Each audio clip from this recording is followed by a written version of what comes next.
ایک صحابی رضی اللہ تعالیٰ عبداللہ الیسی رضی اللہ تعالیٰ عنہ کا انتقال ہو گیا، تو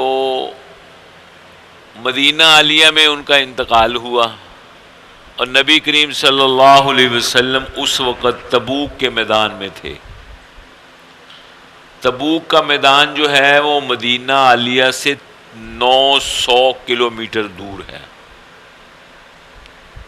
900 کلومیٹر دور تبوک کے میدان میں اللہ کے محبوب پڑاؤ ڈالے ہوئے ہیں،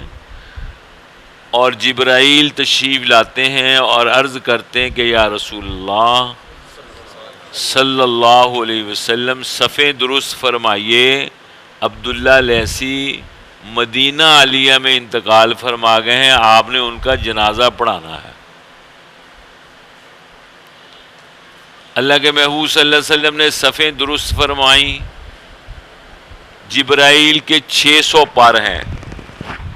انہوں نے ایک پار مارا زمین پہ، ساری زمین ایک جیسی ہو گئی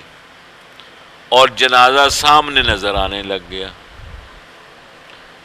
نبی کریم صلی اللہ علیہ وسلم نے اپنی زندگی مبارک میں 2 جنازے پڑھائے ہیں۔